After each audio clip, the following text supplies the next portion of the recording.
नमस्कार साथियों, सभी को दीपावली की हार्दिक शुभकामनाएं। और इसके साथ ही आज की सीरीज स्टार्ट करते हैं एमसीक्यू किसकी, एग्रोनॉमी की, जो कि मैंने पहले डाला था। आपका बहुत बढ़िया प्यार है, इसको बरकरार के अगर जो एक लड़का भी पढ़ेगा, क्या बोल रहा हूँ, अगर एक लड़का भी इसको सीरियस होकर पढ़ेगा ना, तो उसकी सिलेक्शन गारंटी में ले रहा हूँ, जेट हो या आईसीआर हो, ठीक है ना। तो वो ऐसे ना समझे कि ये बस व्यू बढ़ाने के चक्कर में पढ़ा रहा है, नहीं। मैं ऐसे बोल रहा हूँ, अगर एक भी पढ़ेगा तो भी पढ़ाऊँगा मैं, और रेगुलर पढ़ाऊँगा, ध्यान रख लेना ना। चाहे कुछ एक दो दिन में छूट सकती है वो किसी इमरजेंसी से, लेकिन क्या करूँगा, रेगुलर पढ़ाऊँगा, ठीक है। तो क्या करना है अपन को, मैंने जैसा ही बोला था कि एग्रोनॉमी की एमसीक्यू कराऊँगा। देखते हैं आपकी तैयारी कैसी है। तो आप जहाँ पर पढ़ रहे हो बहुत अच्छे पढ़ रहे होंगे, लेकिन फिर भी देखते हैं तैयारी कैसी चल रही है आपकी। तो अपना आज एमसीक्यू लेके आ रहे हैं किसके, एग्रोनॉमी के। तो एग्रोनॉमी के जो एमसीक्यू है वो बहुत ही शानदार तरीके से बनाए गए हैं। ये किसी कोचिंग के या किसी इंस्टीट्यूट के क्या कॉपी नहीं है कि ऐसे ठीक है बना दो। मैंने दिमाग से बनाया है, देखते हैं कितने क्वेश्चन करते हैं राइट। अगर आपके अच्छे क्वेश्चन, जैसे 40 क्वेश्चन दे रहा हूँ, उसमें से यदि 25 से 30 क्वेश्चन राइट होते हैं तो इसका मतलब आपकी तैयारी सही है। और 40 में 40 नहीं होंगे सही, और मैं बोल रहा हूँ जिसके 40 में 40 सही हो रही है, इसका मतलब उसको पढ़ाने की आवश्यकता नहीं है, उससे वापस पढ़ने की आवश्यकता है कि भाई साहब तू पढ़ा दे मेरे को, ठीक है। तो देखते हैं पहला क्वेश्चन देखते हैं। तो जो आपने पिछली वीडियो में बहुत बढ़िया प्यार दिया है, ऐसे प्यार को बनाए रखे, ठीक है। चलो ठीक है, स्टार्ट करते हैं। देखो, बादामी क्रांति, मैं क्वेश्चन बोलूँगा, क्वेश्चन लिखूंगा नहीं, और 4 ऑप्शन लिखूंगा, ठीक है। चलो ठीक है। बादामी क्रांति संबंधित है, ये बादामी क्रांति किससे संबंधित है? क्वेश्चन क्या है, बादामी क्रांति किससे संबंधित है? पहला ऑप्शन है मसालों से, दूसरा बीजे मसालों से, तीसरा काजू, चौथा बादाम। तो बताओ कि क्या आंसर होगा इसका। अगर जिसका आंसर बादाम है वो इसका आंसर सही है क्या, बताओ। देखते हैं कौन सही कर पाता है। अगर आपको क्वेश्चन में कोई दिक्कत हो तो कमेंट में लिख देना, ठीक है। ओके, तो बताओ इसका आंसर क्या होगा, मसालों से। क्या होगा, मसालों से, ठीक है। ये तो क्या है, पसाने के लिए। तो बादाम तो कुछ है नहीं, बादाम इसे बादामी क्रांति नहीं है, ध्यान रख लेना। किससे है ये, मसालों से है। बीजे भी नहीं आएगा, काजू भी नहीं आएगा, किससे आएगा, मसालों से आएगा, ठीक है। तो ठीक है, जिसकी पहला क्वेश्चन राइट हुआ है उसको बहुत बहुत धन्यवाद। तो क्वेश्चन देखते हैं कितने करते हो। क्वेश्चन नंबर 2, आराम से पढ़े, किडनी बी। कौन सी बी, किडनी बी।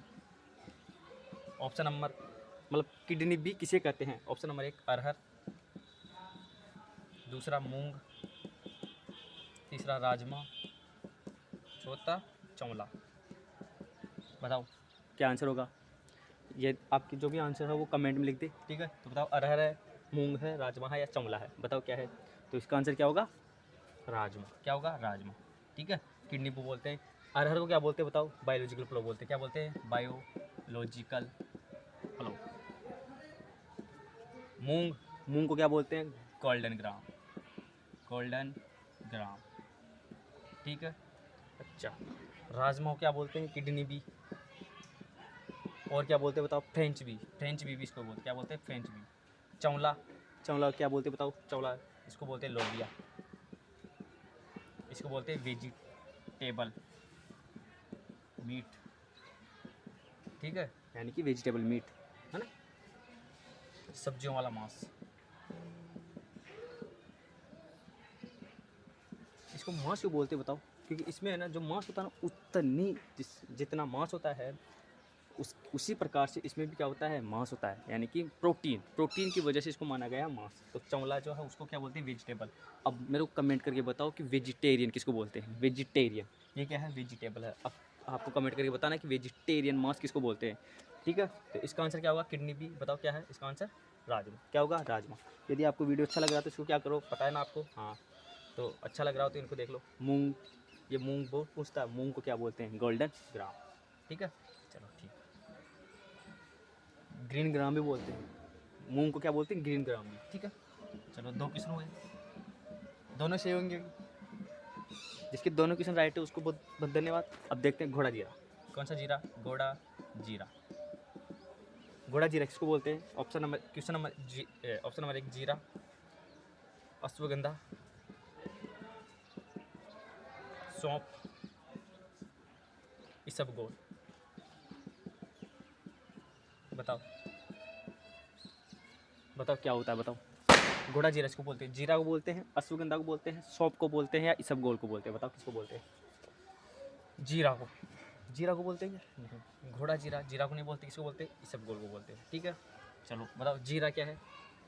क्वेश्चन पूछ ली जीरा, जीरा क्या है बताओ? मसाला से, मसाला, मसाले वाली, ठीक है, मसाले वाला बीजे मसाला होता है ना वो, है ना मसाला। अश्वगंधा क्या होता है बताओ? ये मेडिसिनल प्लांट है। क्या है? मेडिसिनल।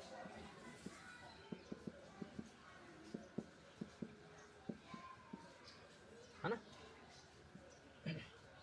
अश्वगंधा क्या करता है? तेजी लाता है। क्या लाता है? तेजी, है ना। तो शक्तिवर्धक के रूप में काम करता है। किसके रूप में काम करता है? शक्तिवर्धक। तो क्वेश्चन पूछता बताओ निम्न में से शक्तिवर्धक के रूप में कौन सी मेडिसिनल प्लांट यूज होता है? तो कौन सा आता है? अश्वगंधा। सौंफ, सौंफ एक क्वेश्चन याद रखना, सौंफ की क्या बनाई जाती है? हमेशा नर्सरी। क्या बनाई जाती है? नर्सरी। एक तो सौंफ की नर्सरी बनाई जाती है एग्रोनॉमी में, सौंफ की, बाजरे की और धान की। ये जरूर याद रखिए, क्योंकि सौंफ पूछा तो कुछ ना कुछ तो बताना पड़ेगा ना। सौंफ। और एक और पूछता क्वेश्चन, सौंफ में पोटास नहीं देती। क्या नहीं देती? पोटास। सौंफ में पोटास क्यों नहीं देती? तुम्हें पता है क्या? सौंफ में पोटास नहीं देती क्योंकि इसकी पत्तियाँ क्या हो जाती है? जल जाती है पोटास देने से, है ना। तो इसको ध्यान रखिए, ठीक है, इसमें नहीं देते। इसबगोल, इसका आंसर क्या होगा? इसबगोल। इसको क्या बोलते हैं? घोड़ा जीरा। इसबगोल का जो उत्पत्ति स्थान वो क्या है? ईरान है। क्या है? ईरान। यदि बाय द वे क्वेश्चन गलत भी हो जाते हैं तो मेरे से तो थोड़ा कमेंट करिए, बता देना कौन सी क्वेश्चन गलत हुई है। मुझे नहीं लगता कि क्वेश्चन गलत होगा, लेकिन फिर भी बता दिए ना। तो आपको मज़ा आ रहा हो तो दीपावली के दिन भी मज़ा आ रहा हो तो कमेंट करें, ठीक है, ओके। तो इसका आंसर क्या होगा? घोड़ा जीरा का सौंफ। जिसके तीनों आंसर क्वेश्चन सही है उसको बहुत बहुत धन्यवाद। लेकिन अभी तो शुरुआत हुई है ना। हाँ,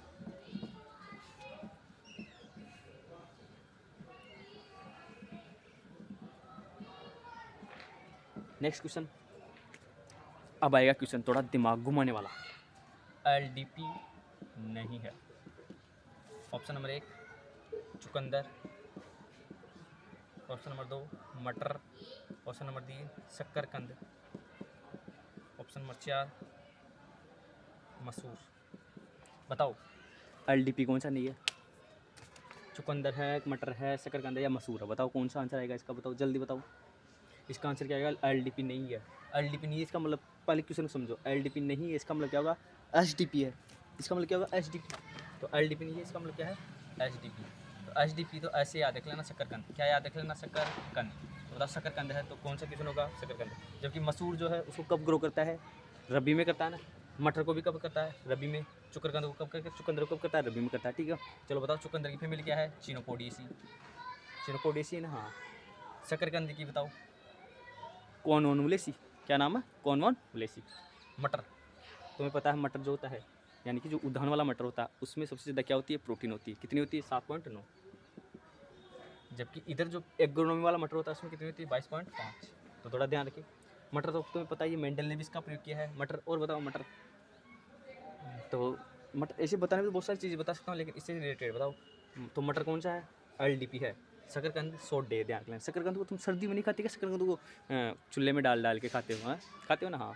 यानी कि जब सर्दी लगती है तभी तो खाते हो, हाँ। तो शकरकंद कौन सा है? SDP है, सोडे प्लांट। मसूर तो रबी की है ना, मसूर की दाल। तो इसका आंसर क्या होगा? शकरकंद।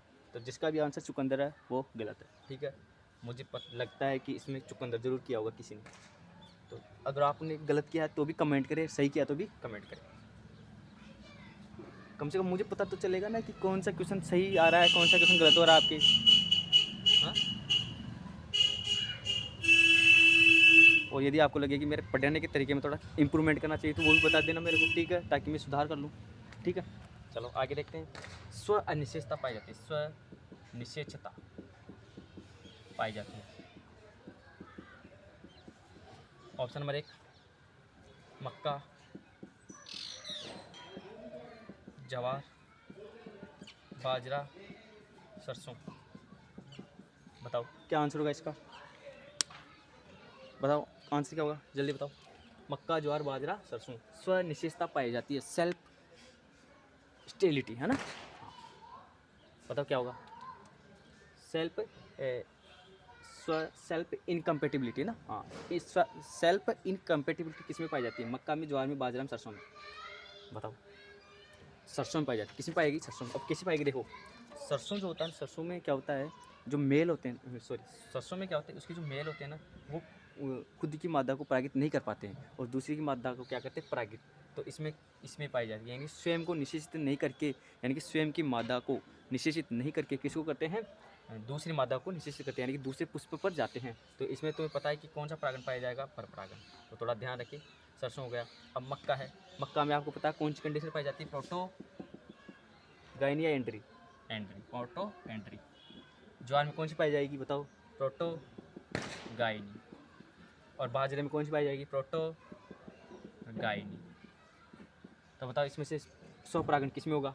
किसी में नहीं होगा ना। देखो, मक्का है, मक्का में नर और मादा भाग एक ही पौधे पर होते हैं, जबकि पुष्प अलग अलग होते हैं। ठीक है, तो वो क्या हो गई?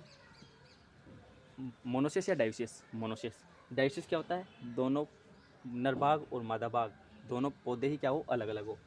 अब ज्वार है, ज्वार को प्रोटोगायनिक कंडीशन, जबकि इसमें क्रॉस कौन सा पाया जाता है? अब ध्यान रख लेना, OPV, often cross pollinated variety ना, OPV, यानी कि OPV, ऑफ्टन क्रॉस। कौन सा क्रॉस पाया जाता है? Often cross. मक्का है, मक्का में कौन सा पाया जाएगा? क्रॉस। और बाजरा में कौन सा पाएगा? क्रॉस। सरसों में भी क्रॉस। ठीक है, तो इसका थोड़ा ध्यान रखें। मक्का, ज्वार, बाजरा, सरसों, तो स्वनिष्ठा किस में रहेगी? सरसों में रहेगी। ध्यान रख लेना। मक्का जो है उसमें नरभाग पहले पकता है, इसलिए इसको क्या बोलता है? Protandry. जबकि ज्वार बाजरे में कौन सा पकता है? प्रोटो गायनी, यानी कि मादा भाग। गायनी से गाय से याद रख लेना, गायनी मादा। तो ध्यान रख लेना, इसका क्वेश्चन आंसर क्या होगा? ये। इसके साथ ही 4 बता दिया, तो थोड़ा ध्यान रखें, लिख ले इनको, है ना। चलो आगे चलते हैं।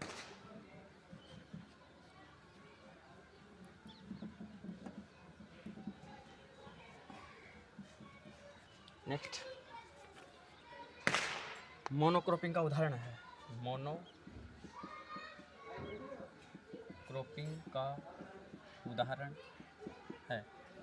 ऑप्शन नंबर 1 मक्का, गन्ना, धान, गेहूँ। दूसरा बाजरा, पड़त। तीसरा कपास, मेथी। चौथा गेहूँ, धान, जई। बताओ क्या आंसर होगा इसका? मोनोक्रॉपिंग। बताओ, मोनोक्रॉपिंग। मोनो का मतलब, पहले ऑप्शन बताओ फिर बताऊंगा मैं। बताओ। 1 यानी कि मक्का, गन्ना, धान, गेहूँ, इसका ये होगा, या बाजरा या पड़त होगा, कपास, मेथी होगा, गेहूँ, धान, जई होगा। बताओ क्या आंसर होगा? सोच समझ के आंसर दे, है ना। तो बताओ क्या होगा? जिसका आंसर ये आ रहा है, और जिसका आंसर ये आ रहा है, और जिसका आंसर ये आ रहा है, वो तीनों गलत है। इसका आंसर क्या होगा? बाजरा होगा। क्या होगा? बाजरा, पड़त। तुम्हें पता है ना, मोनोक्रॉपिंग तो पता ही होगा यार, सबके सही होगा, ये तो मुझे पता है। मोनोक्रॉपिंग, मोनो का मतलब सिंगल, एक, और क्रॉपिंग का मतलब फसल उगाना ना, यानी कि एक साल में एक फसल उगाना, यानी कि 1 ईयर 1 क्रॉप।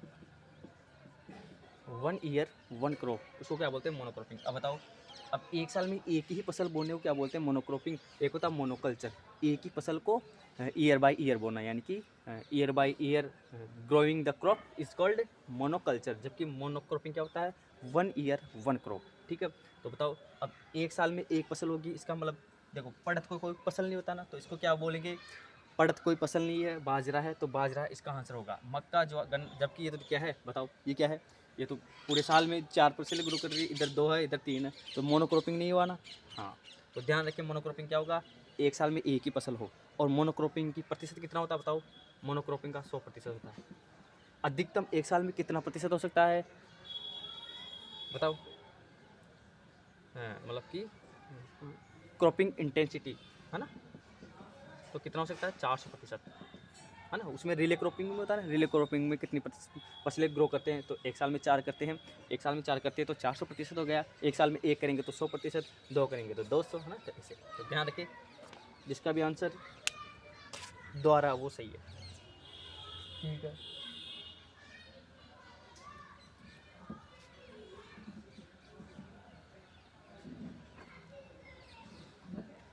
जिसको क्वेश्चन करने में मज़ा आ रहा है वो कृपया चैनल को क्या करे? शेयर करे। और अगर एक भी लड़का पढ़ेगा उसको भी पढ़ूंगा, ध्यान रख लेना। ऐसा नहीं कि भाई साहब इसका चैनल नहीं चलेगा, अरे नहीं चलने तो कोई दिक्कत नहीं। बढ़ाने वाले तो बहुत सारे बढ़ाते हैं, पीछे खींचने वाले भी खींचेंगे, है ना। तो तुम मत तुम ऐसे मत समझो कि मैं ऐसे उठ के पढ़ा रहा हूँ, ध्यान रख लेना मैं 4 साल से पढ़ा रहा हूँ। कितने साल से? 4 साल से। और 4 साल में मैंने कम से कम 5 सिलेक्शन दे दिए हैं जेट में। किस में? जेट में। मतलब कि शुरू के 2 साल में तो सिलेक्शन नहीं हुए, लेकिन उसके 2 साल में क्या हुआ? सिलेक्शन हुआ है। मैं तुम्हें कल बता दूंगा किस किस के सिलेक्शन हुए, ठीक है?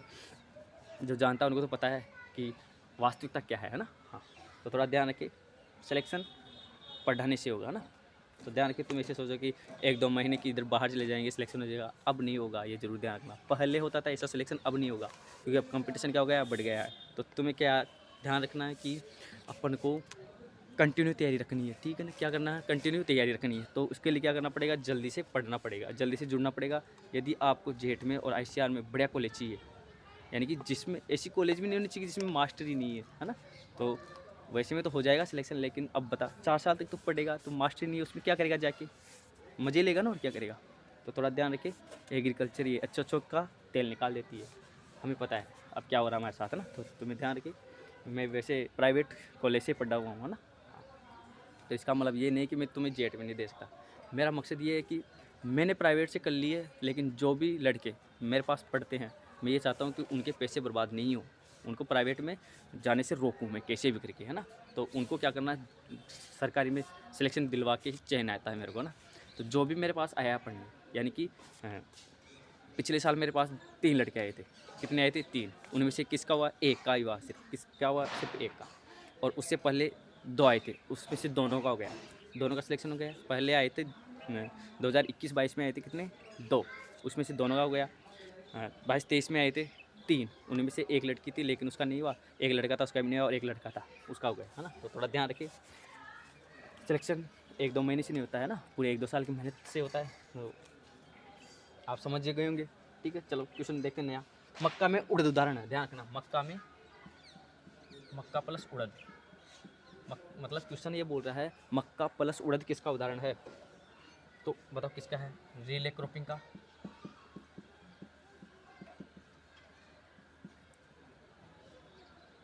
सह समांतर, सहचर, वृद्धि कारक। बताओ इसका आंसर क्या होगा? मक्का प्लस उड़द। मक्का प्लस उड़द किसका उदाहरण है? मक्का प्लस उड़द, बताओ क्या आंसर होगा? रिले क्रॉपिंग होगा, सहज समांतर होगा, सहचर होगा, वृद्धिकारक फसलें होंगी। पहले तुम ये पता तो होना चाहिए कि होता क्या है ना? तो देखो, रिले क्रॉपिंग क्या होती है? रिले क्रॉपिंग का मतलब होता है एक साल में लगभग 4 फसलें ग्रो करना, है ना? यानी कि एक जो फसल होती है ना, उसके 4 महीने पूरे होने से पहले क्या करना, अलग दूसरी फसल ग्रो कर देना। जैसे कि रिले क्रॉपिंग में अपन इसको क्या बोलते हैं? ओवरलैपिंग बोलते हैं, ओवरलैपिंग क्रॉपिंग। इसको कौन सी फसल बोलते हैं? ओवरलैपिंग क्रॉप बोलते हैं ना। और इसके अलावा ओवरलैपिंग और किसको बोलते हैं? स्प्रिंक इरिगेशन, यानी कि फव्वारा सिंचाई को भी क्या बोलते हैं? ओवरलैपिंग बोलते हैं ना। तो ध्यान रखना, कौन सी फसल को तो बोलते हैं रिले फसल को, और बताओ कौन सी सिंचाई की कौन सी विधि जिसको ओवरलैपिंग भी बोलते हैं? कौन सी बोलते हैं? स्प्रिंकलर। अरे ओवरलैपिंग नहीं जानते कि ये है, ये 2 पाइप, ये हो गए नोजल, फिर ये हो गए। तो तुम्हें पता है ना कि ये पानी फेंकता है, इधर फेंकता है, तो इधर जितना फेंकेगा वो इधर इतना फेंकेगा, फिर ये है ये इधर फेंकेगा। तो बताओ ये ओवरलैप हुआ नहीं हुआ? फिर ये इधर फेंकेगा, है ना? तो ये क्या क्या स्प्रिंकलिंग इसका हुआ है ना?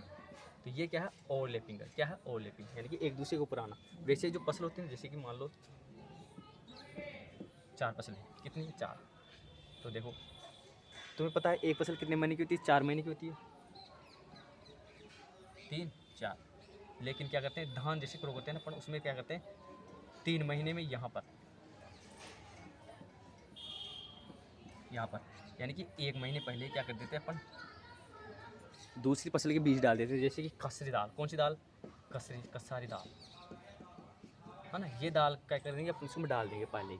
तो 1 महीने पहले, यानी कि धान की कटाई से पहले ही, यानी कि दूसरी फसल की कटाई से पहले क्या कर देना, दूसरी फसल के बीज ग्रो कर देना। यानी कि मेन फसल की कटाई से पहले दूसरी फसल के बीज ग्रो करना ही क्या कहलाता है? रिले क्रॉपिंग कहलाता है। और एक साल में रिले क्रॉपिंग से कितनी फसलें तैयार होती है? 4 फसलें, है ना? 4।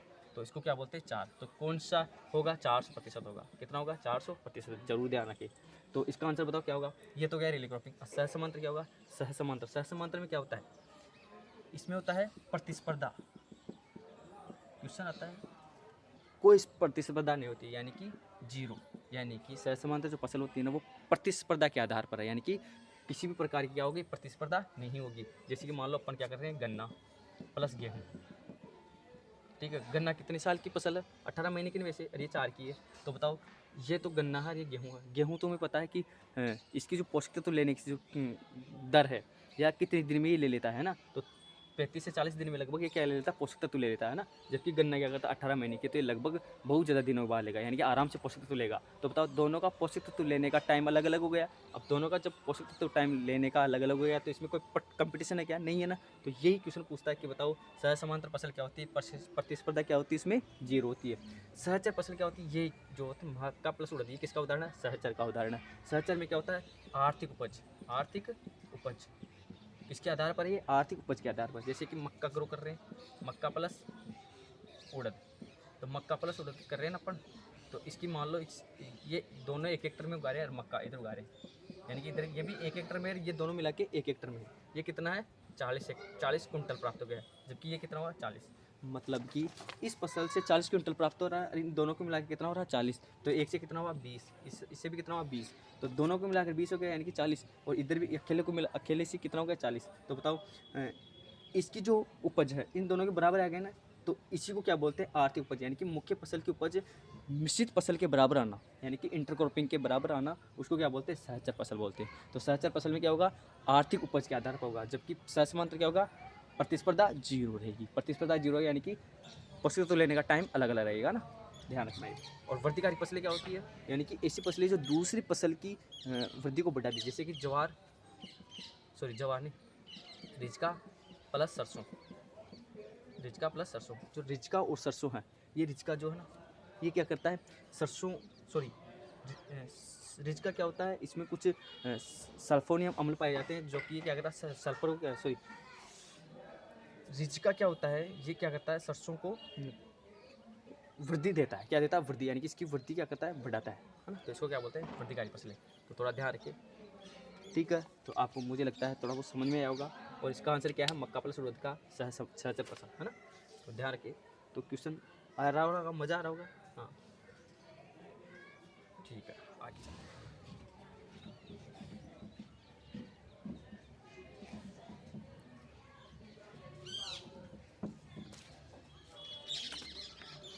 अंतर्राष्ट्रीय दलहन वर्ष, ये तो सबको पता है। अंतर्राष्ट्रीय, ये तो बताने की ज़रूरत ही नहीं है। बताओ कब होगा, कमेंट में लिख देना, बताओ कितना होगा। इसका आंसर क्या होगा, 2016। कब होगा, 2016। तो अंतर्राष्ट्रीय दलहनी वर्ष कब मनाया जाता है, 2016 में मनाया जाता है। राजस्थान राज्य बीज एवं जैव प्रौद्योगिकी संस्थान की स्थापना, option number 1 1977, option number 2 1978, option number 3 1969, option number 4 2002। Question है, राजस्थान राज्य बीज एवं जैविक प्रमाणीकरण संस्था की स्थापना किस वर्ष की गई, बताओ। राजस्थान राज्य बीज एवं जैविक प्रमाणीकरण संस्थान की स्थापना कब की गई, 77, 78, 69, 2002। बताओ कब की गई, बताओ, कमेंट में लिख दो, बताओ, लिखो। मैं बोल रहा हूँ, अगर एक भी पढ़ेगा तो भी पढ़ाऊँगा, ध्यान रख लेना। अगर कोई सीरियस से अगर एक लड़का ही पढ़ रहा है ना, तो उसको भी पढ़ाऊँगा, ध्यान रख लेना। ऐसा नहीं है कि भाई साहब 25-30 होंगे या 100 होंगे तभी पढ़ाऊँगा, नहीं, एक भी पढ़ रहा तो भी पढ़ाऊँगा, ध्यान रख लेना। नेट ही तो खर्च होगा, है एम बी फ्री आता है वैसे भी आजकल, 5G वाई है ना। तो बताओ कौन सा आंसर रहेगा, बताओ जल्दी बताओ। तो इसका आंसर क्या होगा, 1977। क्या होगा, 1977, ध्यान रखिए। 1978 किसका है, 1978 किसका है, कोऑपरेटिव, किसका, कोऑपरेटिव। राजस्थान राज्य बीज अधिनियम, है ना, हाँ। तो थोड़ा ध्यान रखना, इसको फिर बताएंगे। ये अभी इसका आंसर क्या होगा, 1977। तो ठीक है, तो नेक्स्ट चलते हैं। इसका आंसर क्या होगा, 1977।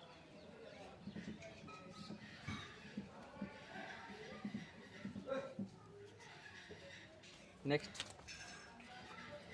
डोकेज, पता है डोकेज क्या होता है, डोकेज कहते हैं। अगर आपको क्वेश्चन की क्वालिटी समझ में आ रही है, क्वेश्चन मज़ा आ रहा करने में, तो इसको क्या करें, चैनल को शेयर करें ज़रूर, और एग्रीकल्चर वालों के पास ही करें, ठीक है ना। डोकेज कहते हैं आनुवांशिक शुद्धता को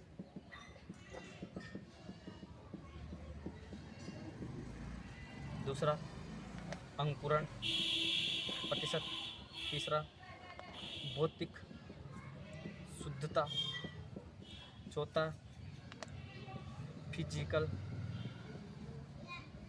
अशुद्धता। बताओ क्या होगा? थोड़ा सोच समझ के आंसर देना। डोकेज किसको कहते हैं? बताओ किसको कहते हैं? आनुवंशिक शुद्धता को, अंकुरण प्रतिशत को, भौतिक शुद्धता को, फिजिकल अशुद्धता को बताओ किसको बोलते हैं? मेरे को ऐसा लगता है आज 10 ही क्वेश्चन होंगे, तो इसके लिए मैं माफ़ी चाहता हूँ क्योंकि आज दीपावली का भी है तो थोड़ा जल्दी करना पड़ेगा ना। तो आज 10 क्वेश्चन फिर कल देखते हैं ना। तो अगर आपको 10 क्वेश्चन में से अगर आपके 9 भी सही हो रहे हैं तो इसका मतलब आप सिलेक्शन की कगार पे हो। 9-8 क्वेश्चन हो रहे हैं तो बताओ क्या होगा इसका आंसर? बताओ इसका आंसर क्या होगा? फिजिकल अशुद्धता। क्या होगा? फिजिकल अशुद्धता। अरे डॉक्टर इसको क्या बोलते हैं? अपने जो गरा होता है ना, हाँ ऐसे, इसमें क्या होती है यानी कि कंकड़ पत्थर का आना, उसको क्या बोलते हैं? फिजिकल अशुद्धता बोलते हैं ना। तो डो केस को क्या बोलते हैं? अशुद्धता। कौन सी अशुद्धता? भौतिक। तो डो केस क्या कहलाता है? फिजिकल अशुद्धता। भौतिक शुद्धता नहीं होती, ध्यान रखना, अशुद्धता ना। ओके, तो धन्यवाद। आपको इस चैनल को क्या करना, शेयर करना ज़्यादा से ज़्यादा लोगों में। तो हम भी दीपावली मना लेते हैं, ठीक है, धन्यवाद। तो आपके कितने क्वेश्चन राइट